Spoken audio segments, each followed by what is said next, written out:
Looks like we're live now.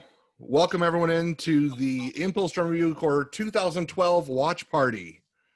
Normally you'd have Aaron Zeilinger kind of telling you guys through things right now, but due to some technical difficulties, including postponing things to the next day, you get me kind of introducing how things are going to go for the time being. We have a fantastic show, 2012 Overture, which has some very fun moments, especially for some of us who marched in the early years, because it seems like some parts repeated themselves again. Before we get into the technical excitement that's going on, let's talk about some of the things that Impulse is offering right now during this COVID era. Want to get some time playing an instrument, learning more about writing drill, music theory, things like that? Check out Impulse Institute, impulseyoutharts.org. Find the Institute page. All of these shows that we've been doing are now on YouTube. Impulse is trying to create its own YouTube channel. Check them out, feel free, and we ask please subscribe so we don't have a little weird YouTube / number. We can have Impulse as its own YouTube channel full blown. Please subscribe. If you are an alumni, if you are a former staff member, if you're a former board member, if you had any love for this Corps and had spent a lot of time with it, Impulse is currently offering reissued ball caps with the years that you marched embroidered into the side of them. Check out our page for more information for the Google Forms to get that sent out. Now that aside, we're going to go through and introduce the people that we have on our panel this week, and we'll ask each of you to say your name, years you marched, what you played, and what you're doing now. So with that said, let's start with Alex. All right, hello. I'm Alex Bostelman. I marched in 2012 and 2013 for Impulse, and it was fun. That's why I'm here. Love to talk about it. For what I'm doing now, that's what I'm talking about now. Sweet. What I'm doing now is I'm actually a percussion director at Costa Mesa High School, so I help out the kiddos there. And I'm also a tech over at Huntington Beach High School. So keeping the dream alive and always encouraging my kiddos to go check out Impulse. Fantastic. Let's move on to William. Hey everybody, I'm Will McTavish, and I marched Impulse from 2012 to 2014 on the snare drum. You might hear my dog in the background. She likes to make an appearance. Right now, I'm working in digital advertising, and in addition to that, I was teaching at South Pasadena High School pre-COVID era. Still doing the teaching gig, still loving every moment about it. Oh, and I taught Impulse this past summer, so with Mark. Fantastic, and let's move on to Holly. Hello, I'm Holly Stewart. I marched 2012, 2014, 15, and aged out in 2016. Now I don't teach or anything. I'm just going to school out in Colorado, be a speech therapist eventually. And yeah. That moves us along to Patrick. I'm Patrick Ye. I marched from 2012 to 2013. I'm a tuba player. You can see it behind me there. And now I'm pursuing a doctorate in music performance at UMKC. So I'm out in Kansas City, Missouri. I'm teaching at local high schools, and I have a private lesson studio as well. Fantastic. And this, of course, moves us to Mark. Going on, everybody? My name is Mark Young. I marched bass in 2010 and 2011. I marched snare in 2012 and 2014, where I aged out. I also did Pulse Open World in 2012, and then I was also on staff with Impulse as the program coordinator for Percussion Caption Head. I'm one of the arrangers from 2018 to present. Also started in indoor line for this past season, Instinct. And I'm also involved in theater and devising and performing in the LA area. And I teach at other local drum lines in the beach cities. Nice. Before we get into introducing our hosts, be sure to know that we are checking out the live stream on Facebook. So if you have any questions, please feel free to type them. We'll get responses to you as quick as possible. This, of course, moves us on to Raphael. Hi, I'm co-host. I am Raphael. I marched Impulse back in from '01 to '05, euphonium '01, and contra from '02 to '05. Currently, I also sit on the board for Impulse right now since fall of 17. I was on staff in 18 along with Mark down there, or up there, wherever you see him. And still on the board secretary. And currently I teach music at Duarte Unified School District. And that leaves me. My name is Chris Mathis. Many of you who actually marched with me know me as Gomer. I live with it. I'm okay with it. Call me however you like. I marched Impulse from 99 to '02. Spent some time away from the Corps and then got dragged back in. And as of last season, I became the audio engineer. And as of the last couple of months, I have now voted on and I'm part of the board for Impulse. Beyond all that, I own Calm Innovations Audiovisual. I do AV installs across the Southland and many major buildings that I'm not supposed to talk too much about. So, introductions aside, let's roll into this actual show. And I think, Rafael, I think you got some questions to start with. Yeah, this first question goes to our first-time panelists. I don't know if you guys were rookies this year or if you're a vet, but, this is the first time you guys have been on. So for Alex, Holly, Will, and Patrick, what brought you guys to Impulse? Let's start with Alex first. So I also forgot. I played top bass for Impulse, bass 1 or bass none. That was the motto. What brought me to Impulse is the first time I experienced Impulse was my high school group, Huntington Beach High School. We had just won ADLA champs in 2009, and they won, like, the giveaway was snare drum camp tickets, whatever, that PC was hosting that year. So I went to the PC home show, and I was able to, obviously experience drum corps in person for the first time. But I also saw Impulse, which Nico Jasnovich, who taught at Huntington High, also was the percussion dude for Impulse. So I was able to kind of, look at Impulse, be like, whoa, that's cool. And then come end of high school, I graduated 2012 from HBHS. I was like, wow, life without band, that sucks. What if I keep doing band? I'm going to keep doing band. So I ended up trying out for Impulse on snare, but Nico's like, hey, you want to play snare stuff, but on top bass? I was like, sure, why not? So that's how I ended up joining Impulse, and then I did it again next year because it was real fun. Holly, what brought you to Impulse? So in 2011, I marched with SoCal Dream. If anybody still knows about that. And nothing against the organization or anything. I think it was just that I wanted to march with a bunch of young people like myself. And I believe it was either Mike Nash or Tom Willett that told me about Impulse. They had both been on the board before. And they just, told me should go to a rehearsal, check it out. And so I just showed up. I think it was well past auditions, and I just showed up, and they're like, "Want to be in the front ensemble?" and so that's how I got in there. I don't think I mentioned either. I was in front ensemble for 2 years and marched contra 2 years. Normally people go to a junior corps before they go to a senior corps. You went the other way around. Yeah, I was not very confident, I guess, in myself, and I was like, no way I can measure up to all them young people and all their years of practice. And SoCal Dream was very welcoming, so that was a good gig for me for my first year. But I had so much fun in Impulse, I decided to age out of it. All right, Will. Yeah, absolutely. So I'm trying to think.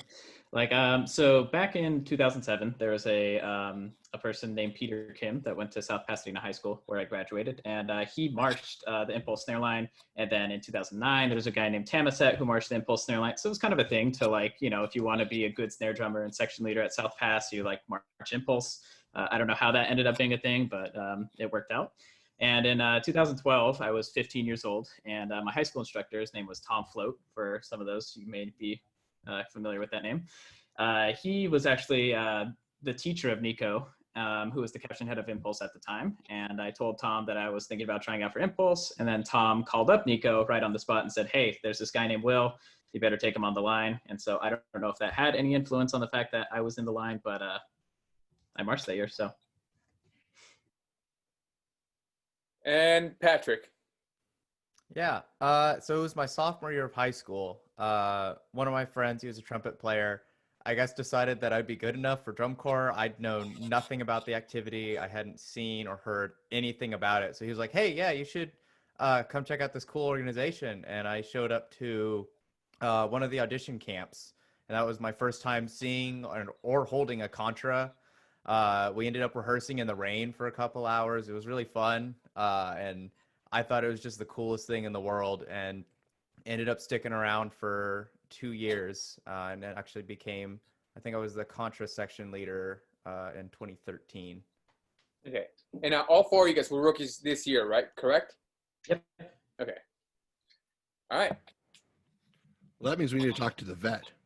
So I know. Mark, we know the past couple of years you were with Impulse and you were on bass drum, but now you got to step up and now you're on the snare line. So let's hear about this. Yeah, that was cool.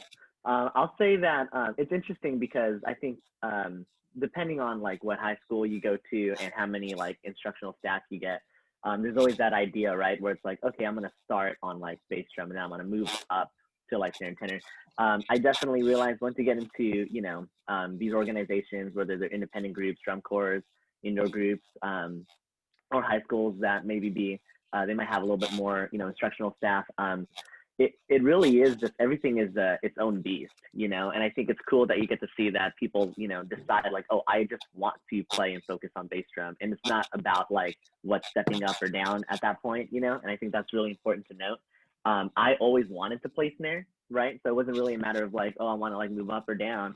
And I think the first 2 years, I didn't make it, but Nico offered me the to play bass drum, and I figured like, well, I could not march and then just keep practicing an audition, or I can march, get the experience, learn from the current snare line or the current staff, and then and I was young at the time, so I'm just like, hey, if I can just keep going at it, I'm sure I'll make it at some point, right?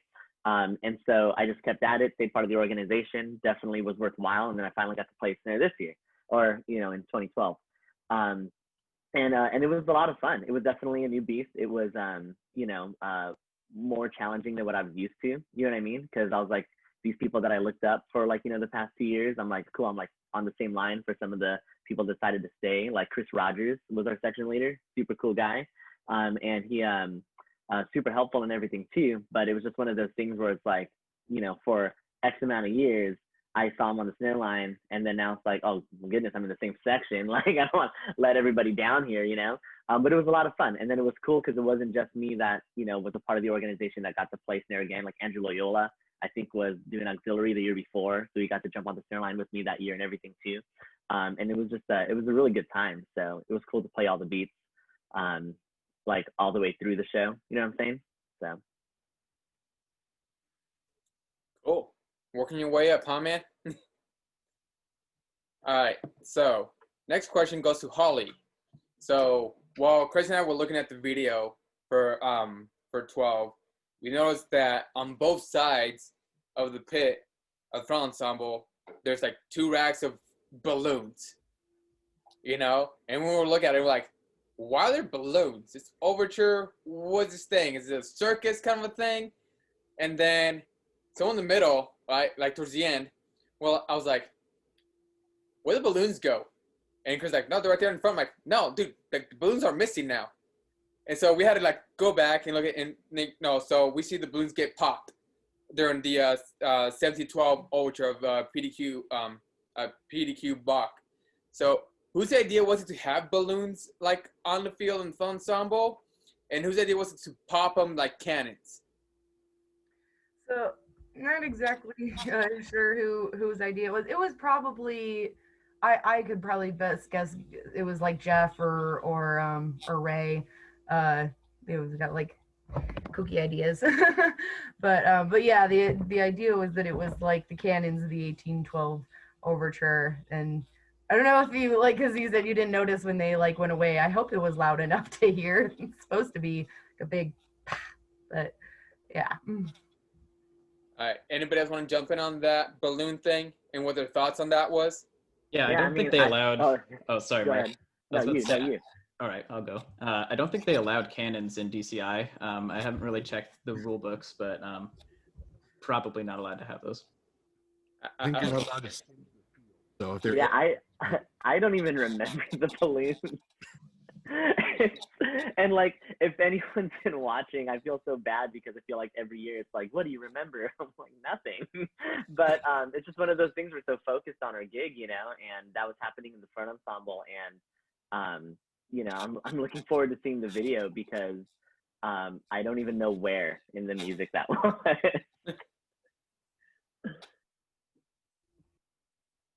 All right. Oh, that's funny. So Patrick, how was it, since we're talking about the balloons and the cannons here, how was it to perform the 1712 overture? Most people know of the 1812 overture, and so not a lot of people know that this was the PDQ Bach interpretation of it. Do you think it translated well? Do you think Impulse did it justice? Yeah, absolutely. It was really fun. There were a lot of kind of like gag moments in there. PDQ Bach did a great job of playing off of like traditional. Oh, my webcam turned off. Let's see if we can fix it. Patrick. There we go. I'm back. Oh, thank goodness. But PDQ Bach did a really good job of playing like gags and playing off of like the traditional classical whatever tropes and stuff you hear. So like having the balloons instead of the cannons. There was a part in the show where we just played the same chord over and over and over again and slowly got more and more tired and stopped and took a huge breath and then kept moving. And stuff like that just really kind of brought a lot of fun and a lot of uniqueness to the show. Unique is a very interesting term for the show, and when we get the chance to watch it, we can all see that. We might ask for some reactions because I know obviously some of you guys don't remember all the show, so we might have to see what you actually remember after you see it. All right. So Holly, another question for you actually. Do you, by any chance, know whose idea was it to put the front ensemble and like the drum majors in tuxedos? It was probably, I think it was Jamie. We had an issue with the uniforms where like we didn't have enough of the super suits, and so I think it was their idea to kind of look, because we were playing all those overtures and like what you would call the classical music, and so we kind of dressed up like an orchestra. Okay, so it's like part of the show then. Hey, we're doing Yeah, overtures, with the we'll just cummerbund, the do bow it. tie, and everything. Okay, cool. So let's move into some of the drum stuff because we've got a rather percussion heavy panel here. So Alex, Will, and Mark, how much do you remember of the drum feature during the Cuban Overture? And do any of you remember what the rest of the corps was doing? I'll give you guys a hint. Impulse did the same thing 10 years ago the same year. Well, I'll start. What I remember that we had a split roll in the snare line, and actually, what is it? Last year, I gave a little solid nod to that split roll in the show that was done for 2019. But I remember it being kind of like a Cuban Latin party, and so I don't know entirely what was going on around, but that was definitely the vibe, like in the front with the rest of the line. I know that once the percussion feature ended, like, the brass came in and it still felt like a percussion feature, like all the way through. So I don't know, it felt like a big party, but I'll be honest and, tell you that I don't actually know what the brass is doing or the guard for that matter. Well, I guess I'll piggyback on that one. Yeah, so the biggest thing I remember is, like Mark said, the split roll. And when I was cleaning that with the snare line in 2018, I had super vivid flashbacks to 2012. And I remembered about the fact that, I could really count to count two. So I'd always come in early on my count for that 60-note roll. So I probably screwed over the rest of the snare line, but I got better, I think. Yeah, and then I remember the last beats were like, boom.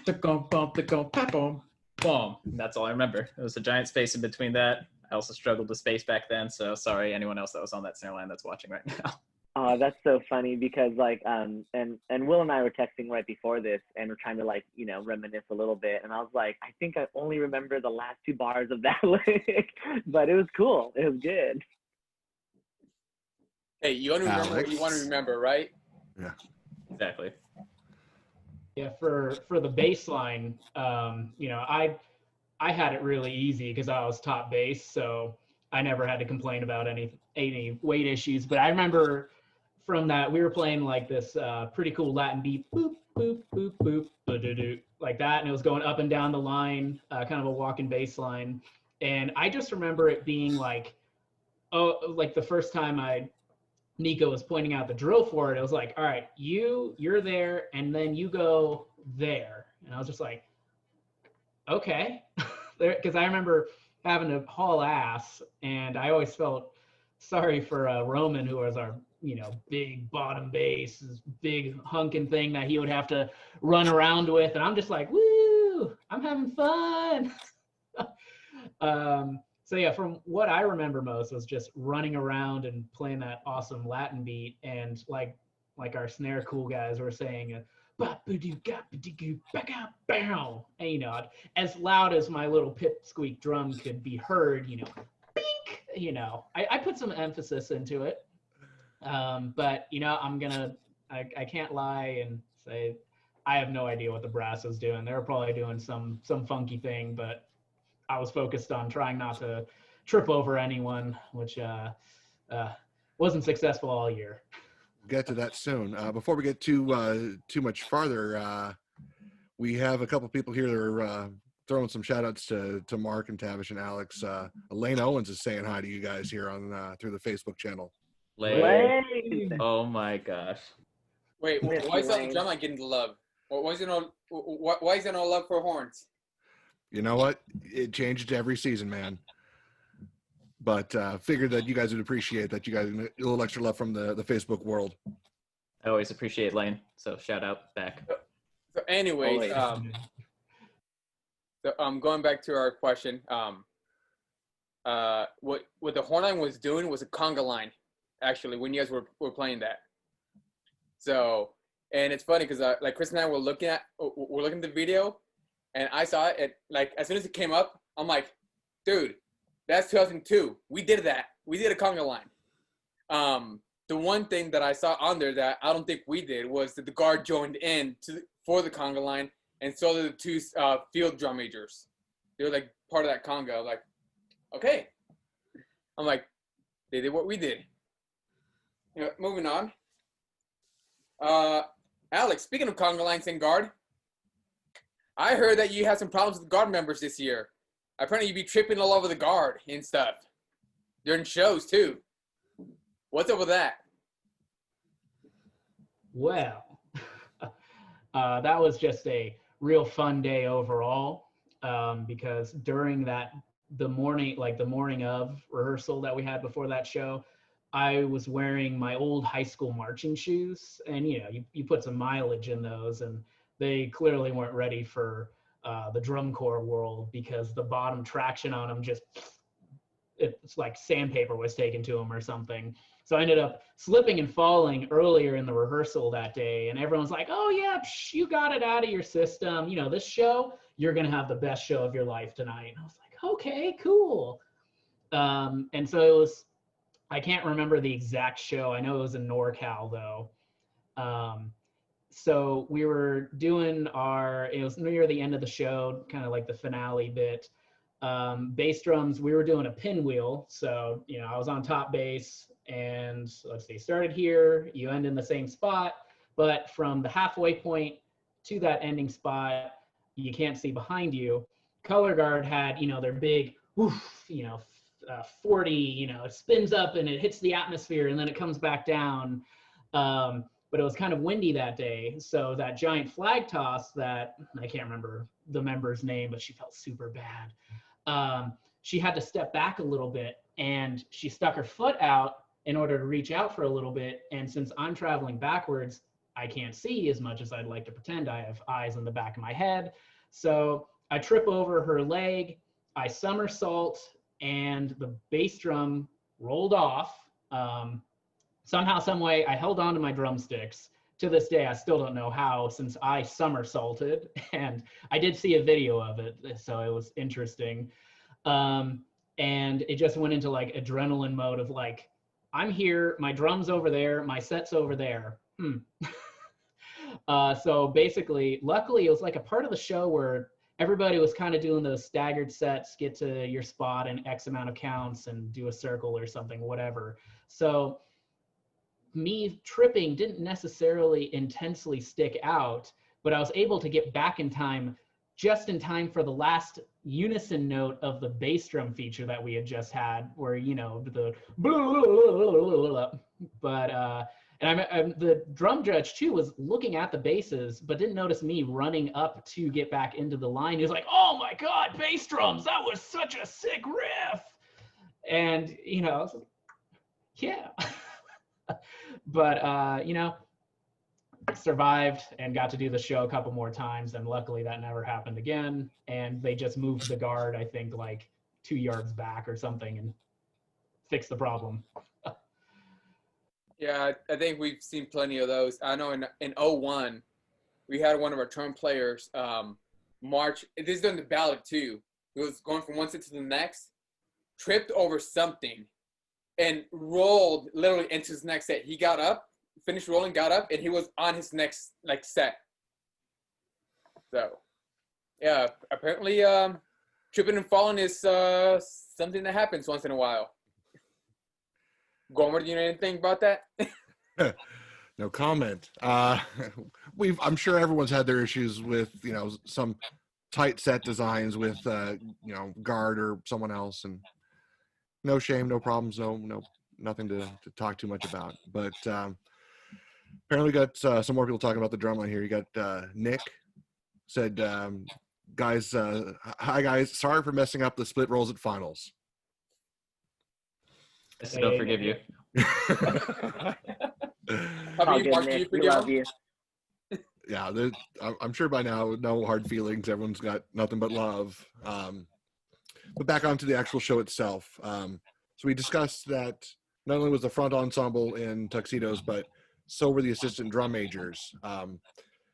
Seems like the show was designed that the assistant drum majors were really more to push some of the comedy elements, such as these balloons that we talked about. And when the conga line hit, they sleeve up, which you'll see. Does anyone remember, was it meant this way? Was it just like, hey, we have extra drum majors, let's do this stuff? Anyone have any memories about the influence of this onto the show? I think it was just that we had those people doing the backfield drum major thing, but like there weren't sets specifically that were like facing backfield. So I think they just wanted to use them as some more like fun stuff up like on the field, getting them almost like the color guard. They were doing the pop in the balloons thing too. And I think we actually had like a shortage of drum majors right before we started our season, because one of the drum majors from my high school, she was going to be the head drum major, but then her mom announced that, oh, we're moving now to Boston. And then I think that's when it was just kind of, we got the core together and said, hey, who has drum major experience or would like to? And I think that's how we ended up with Sal as our drum major, if I remember right. And then, yeah, there's just adding the Tutti Frutti sleeves just for fun effect. Yeah, I don't know if you remember, did Leonora start on Contra and then get moved to drum major? It was Leonora and Ryan. Ryan, yeah. Ryan, yeah, right? Yeah. Yeah.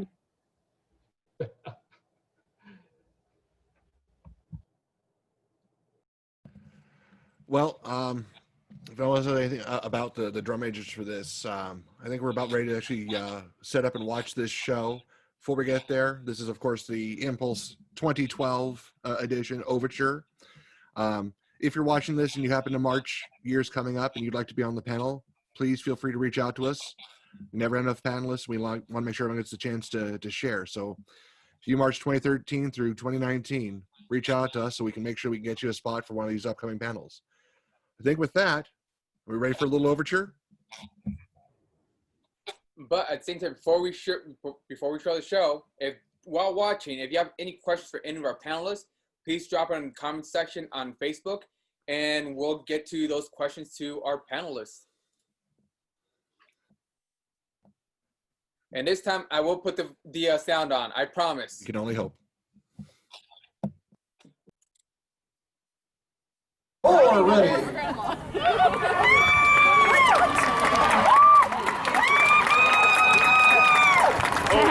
It's over. Performing their 2012 program, Overture, Drum Corps International is proud to present Impulse.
Ladies and gentlemen, under the direction of Mark Lopez, Impulse.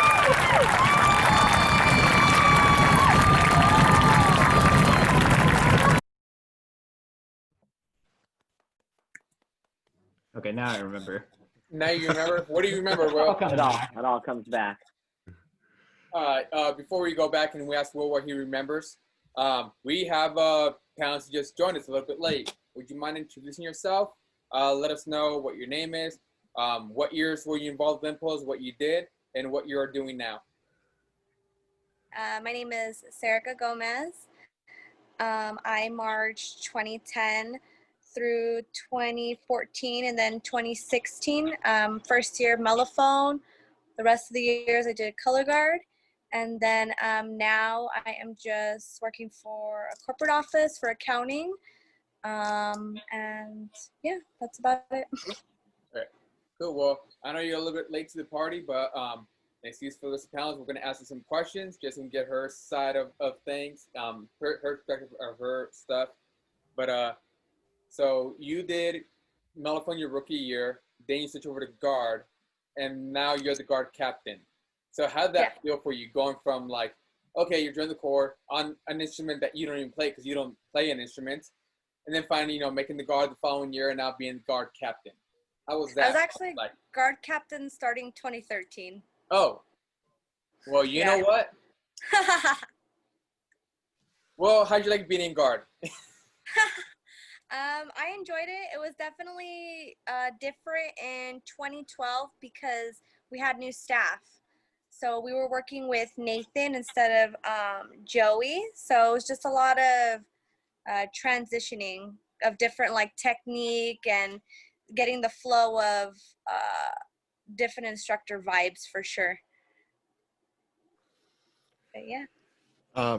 So you thanks for coming in. I know things can get tough time-wise. Hopefully you got part of the show and hopefully you remember most of it, but seems that at one point every member of the guard had a weapon. What do you have to do to get all the members to have that had never spun a weapon before, and how to get comfortable with it? It's definitely challenging, a lot of extra work to help everybody get caught up so that way nobody is like the weakest link, and to make sure that we're all in sync and together. But I feel like Nathan's choreography worked really well because he did stuff that were A and B work. So he let the A's work as challenging, and then B work where the other people, who were struggling were able to flow in, and we were all able to still pull something off together. Cool. All right. Well, now that we saw the show and going off Will's comment, now that you guys seen the show, is there anything that you guys remember about that show that you guys want to share, or something you go, hey, I remember that now? Mark, you're laughing. I'm looking at you. I'm pretty sure Will and I are laughing at the same thing, but shout out to Nick again. We remember, and it's okay, man. We were like looking forward to the split roll. We're like, here it is. We missed one. I was actually laughing at something else. I was just thinking about how absurd absurd in a great way. So the part right before everyone takes the giant breath and like the hiatus right there, like the snares are basically playing 8 like quadruple forte left hands like in a row, and just it was so fun and so funny just to rewatch that. Like, here I am, like, 15-year-old drumming with my elbow above my head. Like, it was a good time. It was a great time. Patrick, anything you want to add on? Or Holly? Yeah, I remembered at the end of the second movement, is that after Cuban Overture, the front ensemble does this like slow-mo, like we all like we were whipping our arms and our heads around and stuff. I think it was like maybe the music was slowing down or something, but we were all just like doing this big thing right before the last hit. It was funny. It definitely gave me a little chuckle. Patrick? I was just going to say I laughed really hard when everybody took the breath. I remembered it being a funny point. I don't remember it being that funny, but I laughed real hard at that. Yeah, the fun thing on my end is like, I'm looking at it, and from my end, it sounds like you guys are like screaming something, but I just love your guys' reaction because all of you guys like laugh at the same time. And 'cause I was laughing too, but everyone's just laughing at that. So it's, I don't know, for me, it's great to see that no matter what Impulse has done over the years, that a little bit of humor or touch of what we put in there is always in there. We always try to get the audience to laugh. And like even as you look back through the shows, like hey, I watched that year. I'm looking at this. You know, you yourself can laugh at some of the stuff that you did. I was sitting back remembering some of the more interesting vocals that we had on the field that we don't want to share here, but I remember some of those going, haha, I remember how we did that decel. Or, something that I totally forgot was when we took our hats off, when we did that, I was like, oh yeah, we did that. I still have no recollection of that one, of the hat. I'm like, Was that oh. at the end? Did you like all like bow or something? Yeah, I forgot about the conga line too. Yeah, speaking of which, whose idea was it to add the guard to the conga line for the into the horn line? I have no freaking clue. I just remember we had vocals there and we would go boom, boom, cha, cha, cha. And I was like, okay. Did you know that the two drummers were in the conga line with you guys at the very end? Mm-mm.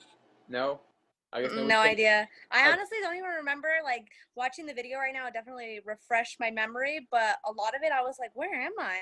I was like trying to follow myself. I was like, "I don't even remember this." But that brings me up to another question now. Looking at that video, except for like Alex, because we can tell where base one is at all the time.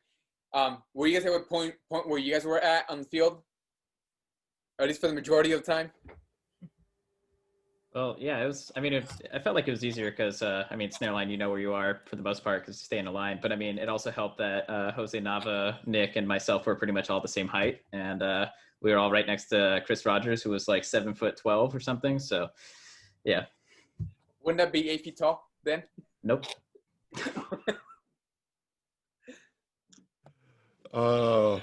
Yeah, math was never an important part, right?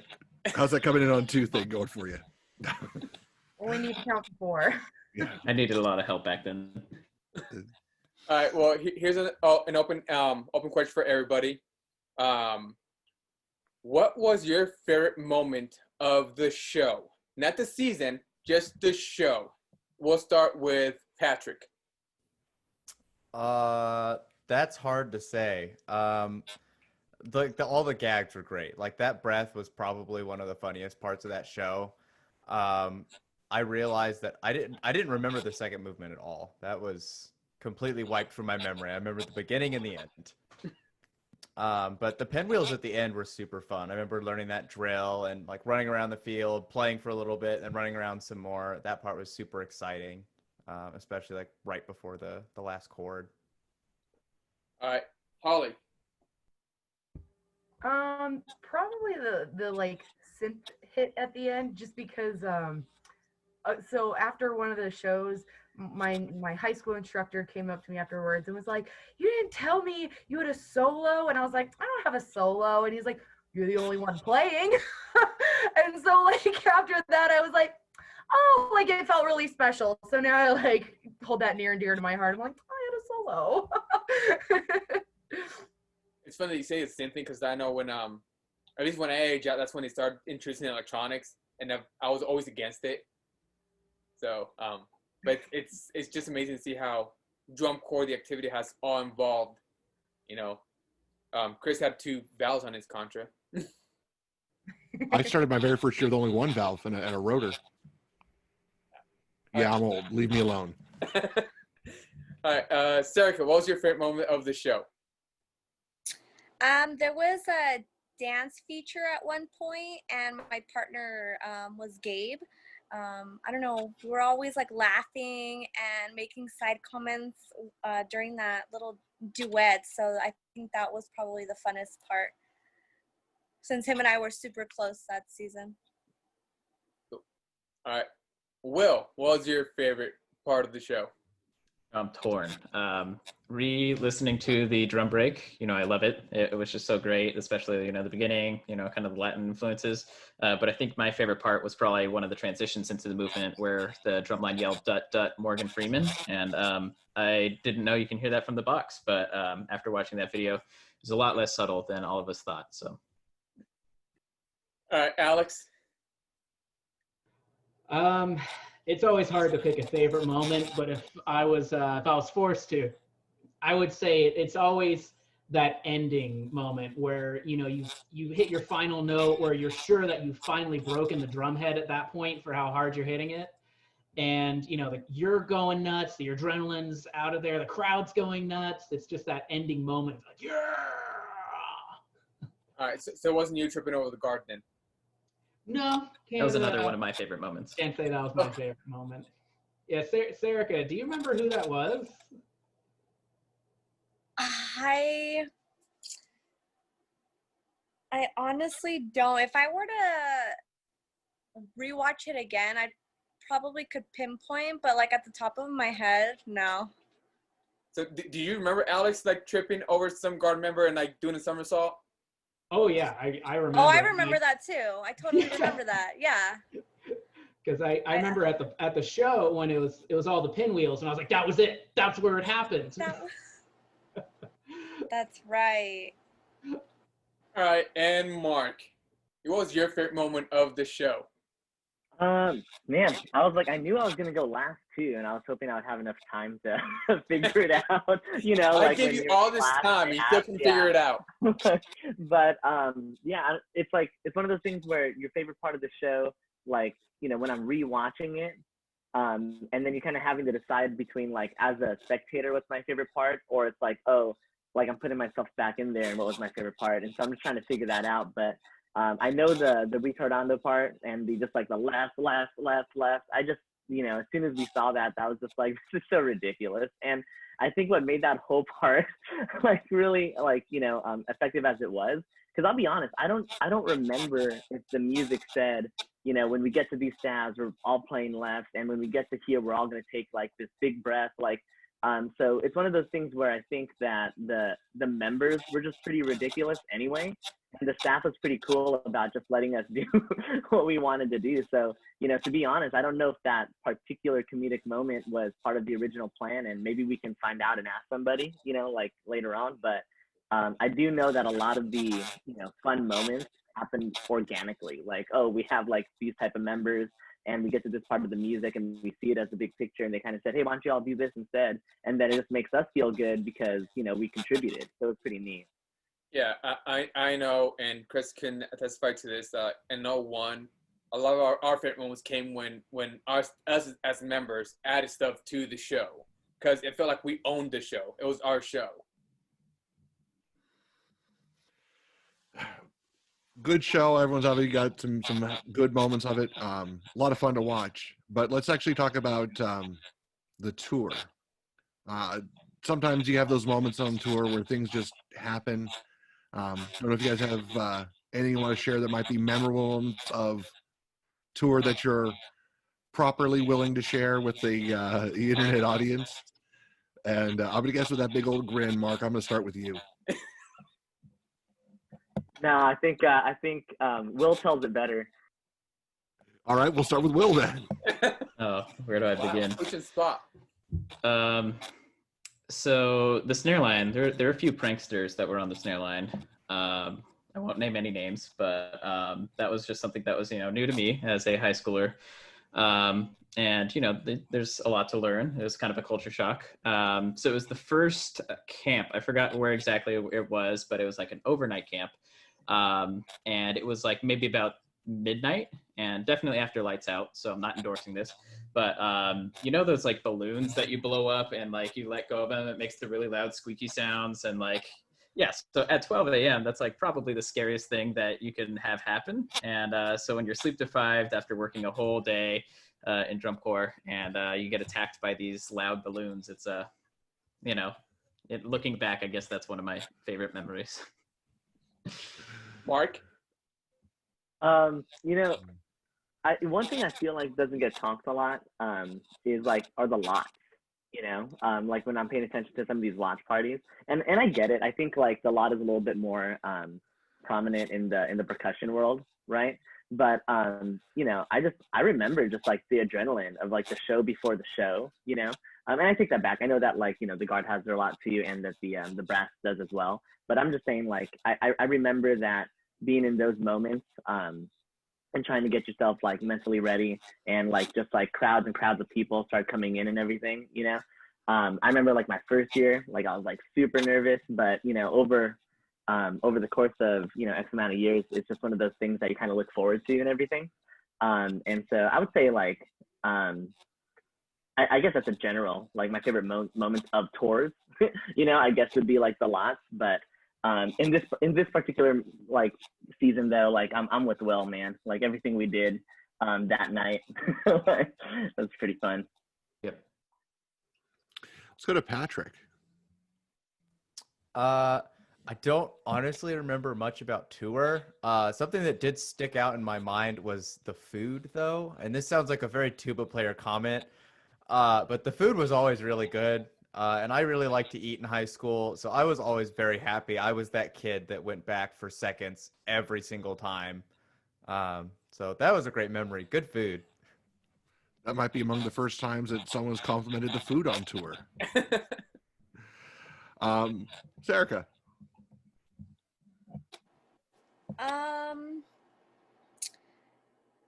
think the one moment that sticks out is right before performing. I remember that I'm super clumsy, so I tripped over like a rock or something during warm up, and they're like, "Okay, guys, get ready, we're about to go." And I was like, I fell and I looked down. I just remember there was blood all over my knees and it was seeping through my uniform. And I was like, "We're going on right now? Like, what?" And I just remember like panicking, and I was like, "What am I gonna do? Like my uniform." And yeah, that was not fun. But I think that's probably one of the most memories that like sticks out just on tour. And I remember it just being really hot, and our uniforms were just not flattering for to breathe in. So that sticks out too. Well, with that, we actually have a Facebook reach out to you, Serica. We have a Marco saying hi and sending his love. Hi. And by the way, Serica, I think that Alex planted that rock there for you to trip on. Oh yeah, pretty sure, right? Speaking of which, Alex, this is your chance to talk. What was your favorite moment of the tour? And don't say placing the rock in front of. Well, for the most memorable part would definitely be the tripping. But I would say my favorite part of tour was just touring in general, because most of us had done high school band, and we had been your farthest competition was maybe like an hour away or something like that. My freshman year in band, we had gone up to San Francisco, but then that was too expensive, yada yada.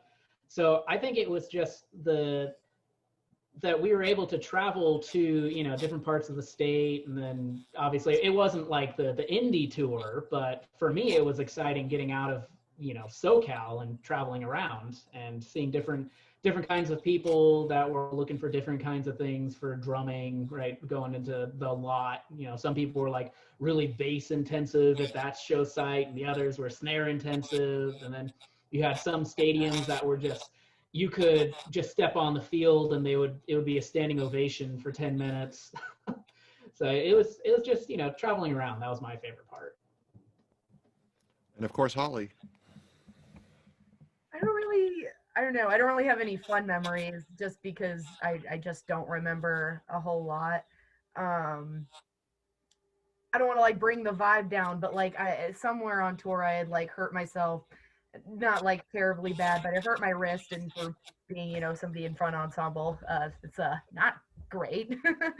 And I just remember having a talk with my high school instructor over the phone, and just being like, I want to go home, and like this is the first time I'd been away from my family and everything, and so it was just that was tough. But then like having like him tell me like, oh, remember why you do things like this, like it's one little bad thing compared to the just the great like grand scheme of everything, and that really changed my attitude and stuck with me through the rest of my years marching. So that's probably like my favorite thing. It's one of The the things we all opportunity to grow up. grow up a little bit. Yeah. Drum corps teaches all of us to grow up a little bit, and then we all become children once we're on tour. Yeah, that's true. I have another question real fast because I'm looking at these comments. So, it's probably a question for like that I think Alex, Will, and Mark might know. But Chris mentioned that Lane said, what's up, and then you have Nick who came on and commented. And I think that this question was for Nick, but I want to know what this means. It says, "Do you still like milk?" Is that a reference to something? I see Circa laughing, so I think she knows. I think question was asked towards Lane. It was, but I want to know, see if any of them knew why. Lane was a big milk fan, I guess. That was Lane drank that was his thing. He liked milk. That was like we said so many like just things that didn't make sense that at the time, like, we would argue we made so much sense. It's like, no, come on, remember milk? And now we're like, I don't know, he drinks it a lot, which I think he actually did though. So Oh yeah, that was totally his thing. Honestly, the drummers always had something to say, and it was pure like nonsense, like 99% of the time. So just on the field, all you hear is just like comments here and there, and I was just always laughing like the entire freaking rehearsals.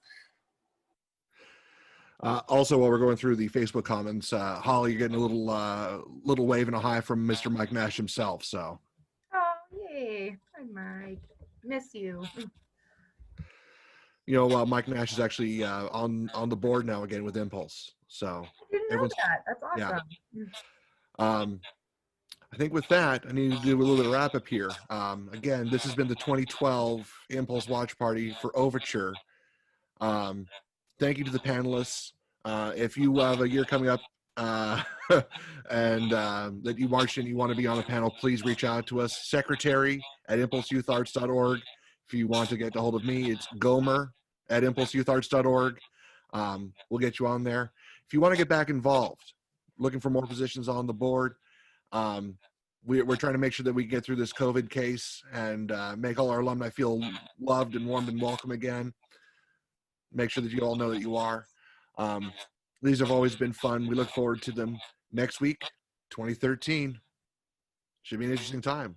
Also, keep your eyes on our Facebook, because we'll be announcing our next after hours party where we can tell some of the stories that we can't tell here when we're live on Facebook.